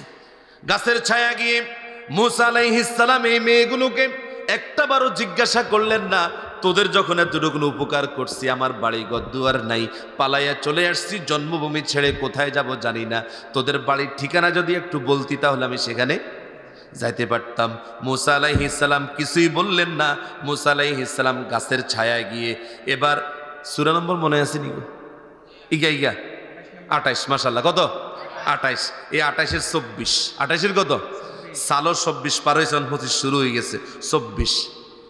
এই 24 নম্বর আয়াতে হোর বাড়ির দোয়া। কিসের দোয়া? শ্বশুর বাড়ি পাওয়ার দোয়া। মুসা আলাইহিস সালাম দোয়া করলেন, রব্বি ইন্নী লিমা আনজালতা ইলাইয়া মিন খাইরিন ফাকির। হে আমার রব, তোমার উপরে ভরসা করে জালিম থেকে মুক্তির আশায় তোমার কাছে দোয়া করে বের হয়েছি। এই জনপদে ঢুকেছি, তখনও আশা করেছি তুমি রাস্তা দেখাবা। আমি দৃঢ়ভাবে বিশ্বাস করি যত কল্যাণ আছে, যত খায়ের আছে, সকল কল্যাণের মালিক তুমি। তুমি যে কল্যাণ আসমান থেকে নাজিল করবা, সে কল্যাণের আমি ফকির, আমি কারো কাছে সুয়াল করব না। এবারে নবী হবে কি হইব না? হ্যাঁ, নবীরা তো মানুষকে শিখাতে আসছেন, খবরদার যত বিপদে পড়িস আগে হাত পাতবি কার কাছে? জুতার। নবী মুহাম্মদুর রাসূলুল্লাহ সাল্লাল্লাহু আলাইহি ওয়াসাল্লাম শিখাচ্ছেন, তোমার জুতার ফিতা ছেড়ে গেল আগে কার কাছে কইবা? হ্যাঁ, লেদা হুলাইন্ডও শিখাবেন এই কথা, ছোট বাচ্চাকেও শিখাবেন এই কথা। জুতার ফিতা ছিঁড়ে গেলে ব্যা ব্যা করি মা বাপের কাছে দৌড়ানোর আগে কার কাছে? আল্লাহ, আমার জুতার ফিতাটা ছিঁড়ে গেছে, তুমি ঠিক করার ব্যবস্থা করে দাও। এটা ঈমান। এটা কি? তো যেই নবী ঈমান শিখাবেন, সেই নবী কি মানুষের কাছে হাত পাতবো? মুসা কার কাছে? আবার মুসা আলাইহিস সালাম আল্লাহর কাছে হাত পাচ্ছেন। এই এক হাত পাতা এক দোয়ায় কি কবুল? শ্বশুরবাড়ি কবুল। কি কবুল? শ্বশুরবাড়ি কবুল। এটা বুঝার লাগে ঘটনা আরোগ্য লাগবে। মিশর, এটাও মিশরের কাহিনী। এখন যেটা বলবো এটাও মিশরের কাহিনী। মিশরে আল আজহার বিশ্ববিদ্যালয় একটা আছে, শুনছেননি? সেখান থেকে ডক্টর মিজানুর রহমান আজহারি ভাই, আজহারি বাংলাদেশে শত শত আছে, কিন্তু এখন আজহারি নামে বাংলাদেশে মানুষ, যে যতজনের নামের শেষে সাইদি লাগাক, আমগো সাইদি কয়জন? একজন। এই আজহারিরা যেখান থেকে পড়ে আসে, আল আজহার বিশ্ববিদ্যালয়। আল আজহার বিশ্ববিদ্যালয়ে স্বাধীনতার পরপর বাঙালি ছাত্র লেখাপড়া করবার লেগেছে। এই ছাত্রটা কিছু টাকা পয়সা নিয়ে গেছে, তখনও কোনো বৃত্তি চালু হয় না, সরকার কোনো টাকা পয়সা দেয় না। খাইতে খাইতে এগুলো শেষ হয়ে আসছে, তো বাড়ির চিঠি লিখছে মা বাপের কাছে। ওই ঈশ্বরচন্দ্র বিদ্যাসাগরের মতো চিঠি আর কি, মনে করবেন। বিদ্যাসাগর চিঠি লিখছিল কি জানেন? আকারিকা রসিকা ছাড়া বব টক পঠত পঠ ন পঠত ভত ভত মর। এটা হলো আকারিকা রসিকা ছাড়া চিঠি। আমি কারামদিয়াত পড়ার সময় এটা আমাদের বাংলা স্যার ছিলেন নজরুল স্যার, অ্যাক্সিডেন্টে মারা গেছেন, আল্লাহ তাআলা তাকে ক্ষমা করেন বলে আমি। বব টকপটত পঠ নপঠত ভত ভত মর। তার মানে কি, বাবা টিয়া হাডাইলে হাডাও, না হাডাইলে আমি ভাত ভাত কই মরি যাই। এখন তার বাপে পড়তেছে টকপঠত পঠ নপঠত, আকারিকা রসিকার কিছু নাই। এই হলো বাপের কাছে চিঠি লিখছে, টাকা পাঠান, টাকা শেষ। তো চিঠি এটা আইতে যাইতে মাসখানিক সময়, আরব দেশের তো নাইব যাইব, ততক্ষণে তার হাত খালি, কারো কাছে কিছু কয় না, কারো কাছে হাত পাতে না। তার ব্যক্তিত্ব ভয় করে কাকে? আল্লাহকে। একদিন আর পেটের ক্ষুধা সহ্য হয় না, জামা কাপড় গাদ দিয়ে বাইর হয়েছে, দেখি কোথাও কোনো ব্যবস্থা হয় কিনা। বাইর হয়ে যেতে যেতে যেতে যেতে এক বাড়ির কাছে গেছে, আর চাই দেন, মনে হয় যেন কি একটা দারুণ গ্রান আসতেছে, খাবারের গ্রান, বিরিয়ানি রান্নি থুইছে কেউ যেন। শুনশান নীরবতা, বাড়িঘর নীরব, কারো কারো দেখা যায় না, গেট কারো খুলতে কবিটা হয় না। তারপর একটা পেটের টাকা তেমন আছে না নাই, লাভ দি ওয়াল টপকে ভিতরে ঢুকছে। ঢুকার পরে বিশাল এক ডেক, মিশরি কায়দায় উন্নত মানের বিরিয়ানি রাঁধুন, কারো করে জিজ্ঞাবো, কারো করে দেয় না। উল্টে দেখছে বিরিয়ানির স্বাদও নাকে লাগছে, খাইবো না খাইবো এই চিন্তার মধ্যে সে চিন্তা করলো দুইটা জিনিস। কয়টা? এইটা তাকওয়া। কি এটা? তাকওয়া। দুইটা জিনিস খামো যেন অনুমতি তো হয় না, অনুমতি তো, আচ্ছা যাতে আমার অনুমতি দিব, হেতে তো হয়তো স্বীকার করতো না এটা হালাল না হারাম, এটা হালাল না হারাম খাবো। এতে এই কথা চিন্তা করে আবার ডাকনাটা দি বাইরে চলে আসছে। ডাকনা দি আল্লাহ সূরা তালাকের মধ্যে বলে রাখছে, ওমাইয়াত্তাকিল্লাহা ইয়াজআল লাহু মাখরাজা, যে আল্লাহরে ডরায়, তুমি যদি আটকাই যাও ছুড়ে দিব কে? আল্লাহ। বাইর হওয়ার রাস্তা আল্লাহ তাআলা। ওয়ারযুকহু মিন হাইসু লা ইয়াহতাসিব, আর এমন জায়গা থেকে রিজিকের ব্যবস্থা করবে তুমি চিন্তাও করতে পারত না। সুবহানাল্লাহ। কান্না ছাত্রই গিয়ে আবার আল আজহার বিশ্ববিদ্যালয়ে তার রুমে যাই, এবার অভিমান করে দুয়ার আটকাই শুয়ে রইছে। কতক্ষণ পরে খটখট, কেউ না, আওয়াজে বুঝিয়ে এলেছি হাতের বড় এক ওস্তাদ। এখন ওস্তাদ আইসে তাড়াতাড়ি গামছা টান দিয়ে দৌড় মারছি, না গামছা হইতো না, জামা কাপড় নতুন জিগা জিগে গাদ্দ কিনলে তো তোমার বিয়ে করাই। কি তোমারে বিয়ে করাবেন মানে ওস্তাদ? কেন তোমার বিয়ে করাই চলো তো ওস্তাদ। এতদিন পর্যন্ত আমি আমার সমস্যা তো কাউকে বলি নাই, কিন্তু এখন আপনি আমাকে আদেশ করতেছেন বিয়ে করাবেন, কিন্তু বিয়ের মোহরানা ফরজ, বউ খাওয়ানোর হয়েছে তো নাই আমার কাছে। নিজে তো এখন কষ্টের কথা কোন লাগে, এই যে কদিন তো আমি না খাই চলতে আসছি, আজকে কদিন আমি না খাই চলতেছি, চলো অসুবিধা নেই, বিয়ের ব্যবস্থা হয়ে গেছে। ওস্তাদের ছাত্রই গেল এঁটতে এঁটতে এঁটতে এঁটতে এঁটতে এঁটতে জায়গা মতো, কোন বাইত? ওই হি বাইত। এই বাড়ির ঢুকছে ওস্তাদ, এই বাড়িতে তো ঘটনা মানে এই বাড়ির মালিক যে, সে খুব নেককার মানুষ, মিশরের প্রতিষ্ঠিত ব্যবসায়ী মানুষ। সে আমার কাছে কিছুক্ষণ আগে গেছে, সে আল্লাহর উপর ভরসা করি বাইরে হয়েছে, আর আমার কাছে আইছে যে ওস্তাদ আপনার ইউনিভার্সিটির মধ্যে ছাত্রজিকা সবচেয়ে বেশি আল্লাহরে ডরায়, আল্লাহর বিধিবিধান মানি চলে, এই ছাত্রকারা আমারে দেন, আমার অজ্ঞান নেককার মাইয়া আছে, মাইয়া গেলে বিয়ে দিয়ে।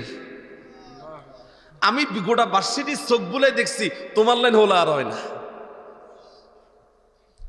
শ্বশুরবাড়ি হয়েছে নি মুসা, এই কি বলে ছেলে এটারে এবার বিয়ে শাদী হয়ে গেল, আগদ হয়ে গেল, বাসর রাত।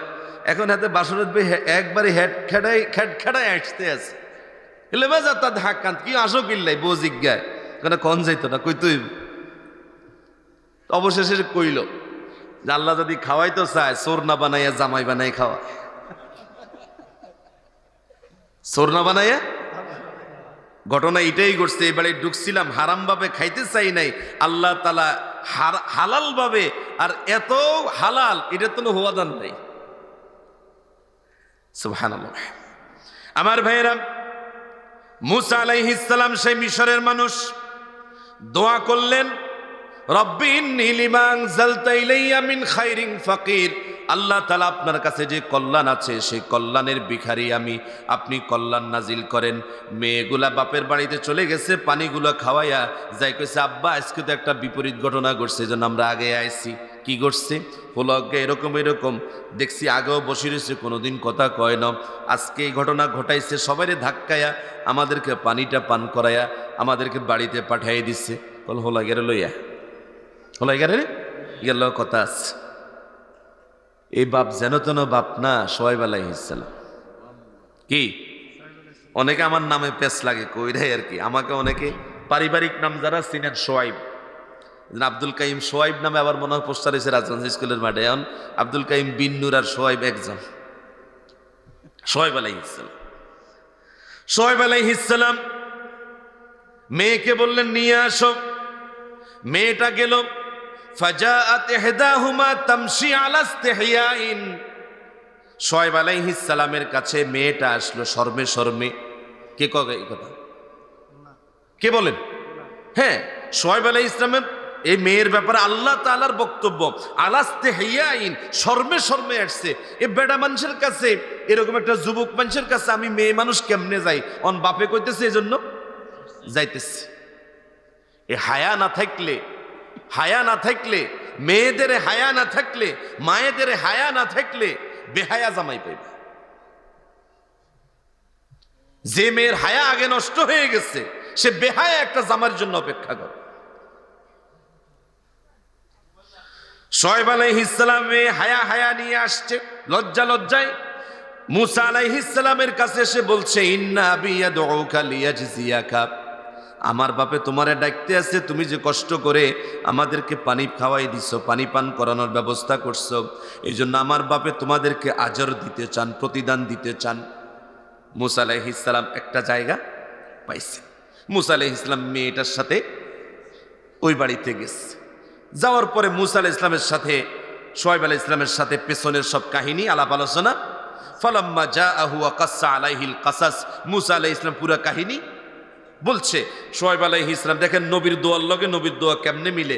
মুসা আলাইহিস সালাম কি দোয়া করি বাইরে হয়েছে, সোহাইব আলাইহিস সালাম কি জানার কথা নেই, কিন্তু জানতেও পারে, কারণ আল্লাহ তাআলা কন্ট্রোল করেন কি করেন না করেন। মুসা আলাইহিস সালামকে সোহাইব আলাইহিস সালাম বলতেছেন ক্বালা লা তাখাফ, ডরাইস না, নাজাউতা মিনাল কওমিজ জালিমিন, জালেমতন বাঁচি গেছত, জালেমতন বাঁচি গেছিস তুই। মুসা আলাইহিস সালাম দোয়া করি বাড়িছে আল্লাহ জালেমতন বাঁচাও, আর সোহাইব আলাইহিস সালামকে তুই জালেমতন বাঁচি গেছিস, তোর ঠিকানা নিরাপদ এখানে। এই কথা কইতে কইতে মাইয়া বড়গা আগাই আসছে।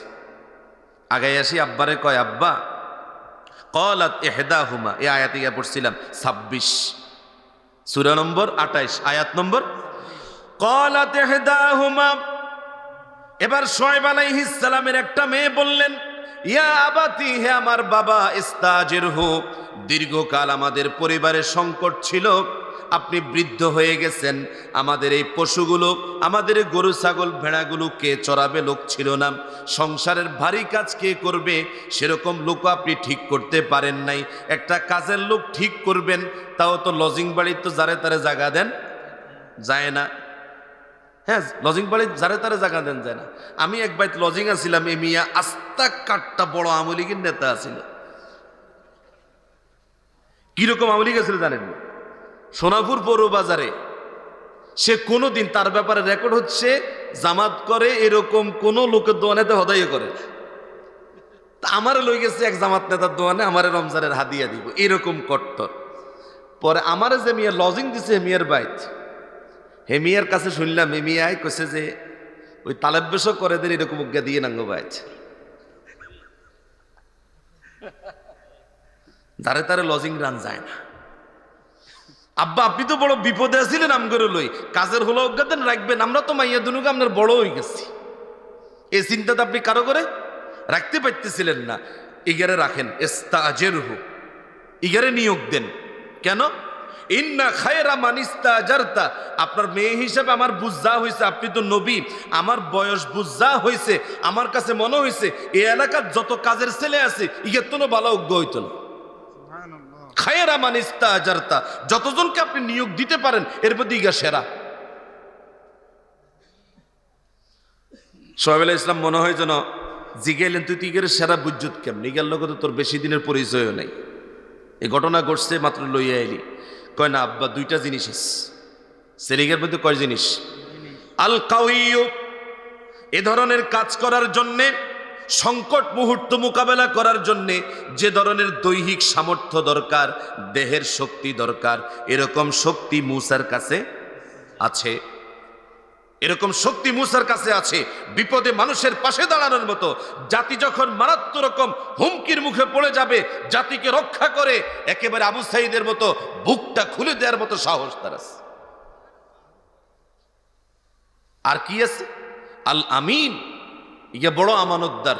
তা আমানতদার বুঝছো কেমনে তুমি? আর গেল কোনো লেনদেন তো করো না, কোনো আসল আমানতের পরীক্ষা হয়ে গেছে। বলে কেমনে?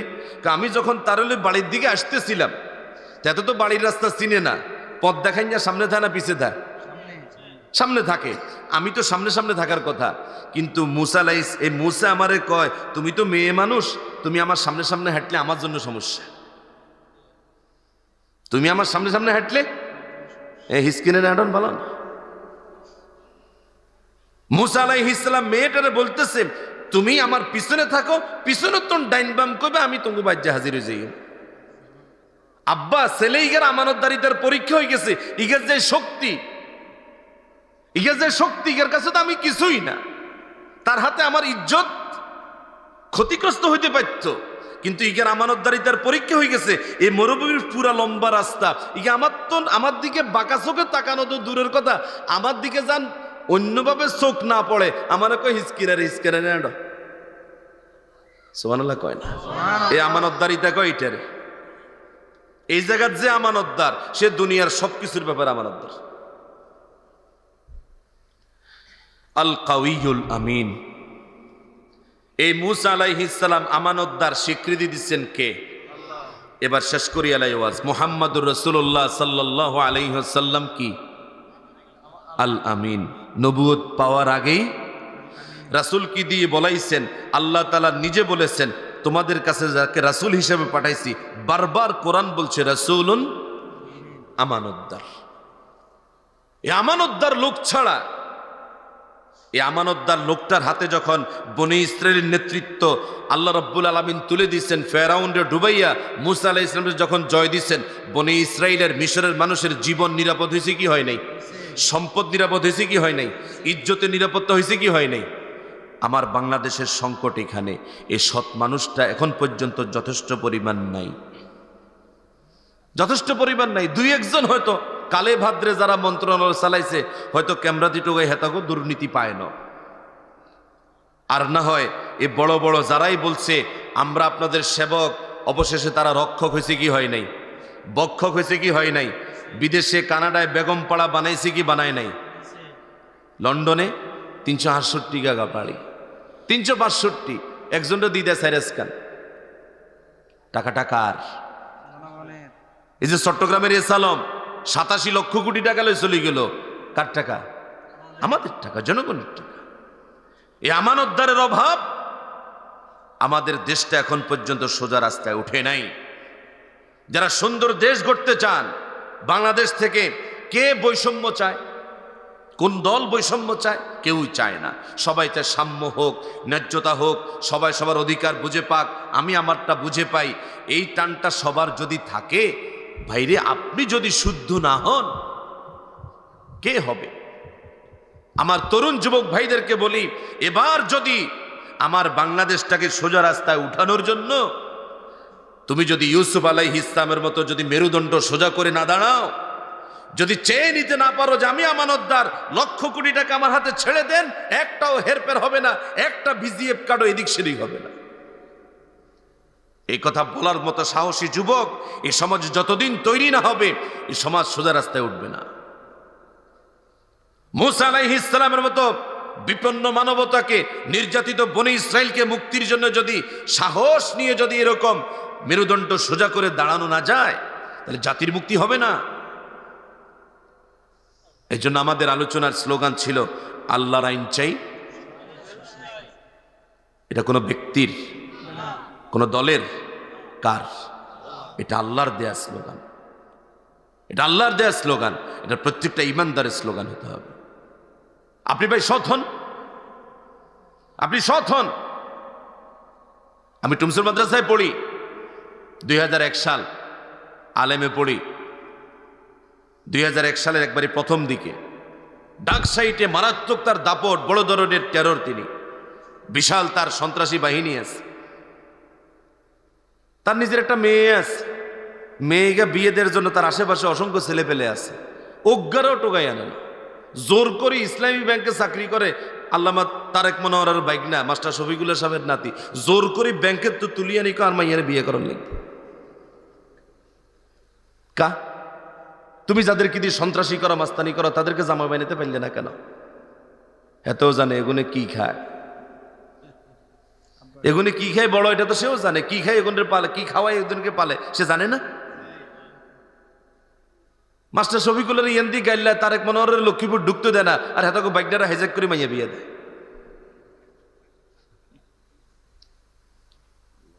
এই সৎ মানুষ অবশেষে সবাই খুঁজে কি খুঁজে না? যে ছেলেটা অসৎ কাজ করে বিয়ের আগে, ইয়ে বিয়ে করবার সময় সৎ মেয়ে খোঁজে না অসৎ মেয়ে খোঁজে। যে মেয়েটা বিয়ের আগে অসৎ কাজ করে, সেই মেয়েটা জামাই খোঁজার সময় সৎ খোঁজে না অসৎ খোঁজে। হাইবা কোনায়, তুমি তো আগে বাজার নষ্ট করিয়ে এলাইছো, পাইবা কোথায়? তুমি তো আগে বাজার নষ্ট করছো।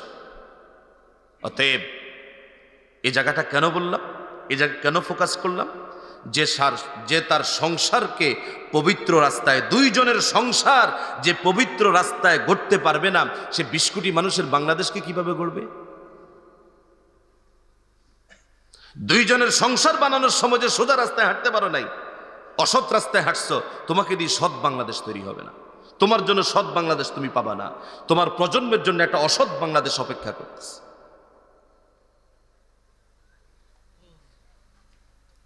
সৎ মানুষ আমানতদার মানুষ। শেষ লাইন, আমানতদার ভাই এমনে এমনে তৈরি হয় না, আসমান তো নাজিল হয় না। অক্ষরে মিল, এবছর আর এই ওয়াজ হইতো না। 3টে অক্ষর আমার সাথে বলেন, হামজা, মিম, নুন। আবার কোন, আবার আমনুন। আমনুন মানে শান্তি, নিরাপত্তা। আমনুন মানে শান্তি, নিরাপত্তা। এই আমনুন, এই 3 অক্ষর দি 2টা শব্দ। একটা আমিন, আল আমিন। এ আমিন তৈরি করতে অক্ষর কোগা কোন? অক্ষরগুলো বলেন, হামজা, মিম, নুন। এই ইমানদার মানুষটা তৈরি হবে, আধা ঘন্টা পরে ফোন দিতে। এই ইমানদার মানুষটা তৈরি হবে, আরেকটা শব্দ লিখবে। এই আমানতদার মানুষটা তৈরি হবে, আরেকটা শব্দ লিখবো কোন? ঈমান। বলেন, এই ঈমান শব্দটা তৈরি হয়েছে 3টে অক্ষর দিয়ে। কয়টা অক্ষর বলেন? হামজা, মিম, নুন। যার মধ্যে ঈমানদারি নাই সে আমানতদারিতে না, আবার যার মধ্যে আমানতদারিতা নাই এতে ঈমানদার না। আমানতদারিতা রক্ষা করতে পারবে যদি যথার্থ পরিমাণ সে কাকে ভয় করে, কাকে বিশ্বাস করে? পরকালকে যে বিশ্বাস করে, আখেরাতে যার বিশ্বাস আছে, যথার্থ ঈমানদার, যথার্থ আমানতদার। যে ঈমানদারি আমানতদারিতা রক্ষা করতে পারতেছে না, আপনি বুঝবেন হাতের ঈমান ঠিক নেই। রাসূল বলছেন, যার আমানতদারিতা নেই তার ঈমান নেই। কে বলছেন? রাসূল বলছেন, যার আমানতদারিতা নেই তার কি নেই? এই জন্য যে আমানতদারিতা রক্ষা করতে পারতেছে না, এই পর্যন্ত এই 54 বছর আগে, 24 বছর মুরব্বীরা যারা সেই আমলও দেখছেন, পাকিস্তান আমল, যারা আপনাদের সাথে ওয়াদা করেছে, ওয়াদা রক্ষা করে নাই, আপনার জীবনের পাহারাদারি করতে পারে নাই, সম্পদের পাহারাদারি করতে পারে নাই, সম্মানের পাহারাদারি যে করতে পারে নাই, আমানত যে রক্ষা করতে পারে নাই, তার সমস্যা ছিল ঈমানে। কিসে? এই জন্য একটা ঈমানদার জেনারেশন তৈরি করতে হবে। কি জেনারেশন? একটা ঈমানদার প্রজন্ম তৈরি করতে হবে। তাহলে আপনি সৎ মানুষ পাবেন, সে সৎ মানুষ দিয়ে আপনি আল্লাহর আইন বাস্তবায়ন করতে পারবেন। আপনাদের সাথে চুক্তি হয়েছিল আমার 11টা, ব্রেক ধরিয়ে এলেছিলাম, হিয়ারও গাড়ি তো কদ্দুর আগাই যায়, ব্রেক ধরল 11টা 10 বাজে গেছে, শেষ। আল্লাহ রাব্বুল আলামিন আমাদেরকে যে কথাগুলো বললাম, স্লোগান ছিল কি আমাদের? আল্লাহর সৎলোকের। এটা কি কোনো দলের মনে করবেন, কোনো গোষ্ঠীর মনে করবেন? এটা প্রত্যেকটা মুসলমানের স্লোগান, প্রত্যেকটা। আল্লাহ তাআলা আমাদেরকে এই কোরআন সুন্নাহর আলোকে কথাগুলো বুঝে আমরা যেন আমাদের ব্যক্তি, পরিবার, সমাজ, রাষ্ট্র জীবন যেন গড়তে পারি। আল্লাহ তাআলা তৌফিক দান করুন, আমিন। হাদা সাল্লাল্লাহু নবিয়িনা মুহাম্মদ।